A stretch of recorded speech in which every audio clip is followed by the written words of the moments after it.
Hey, what's up guys? So in this video we will see, does the Vivo Y200 have 5G connectivity or not? Now the Vivo Y200 comes with two variants, a 5G variant and a 4G variant.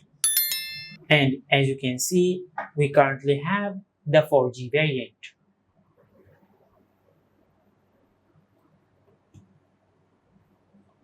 Because if you go to the settings app, now from here just tap on SIM card and mobile network, and from here just select your SIM card.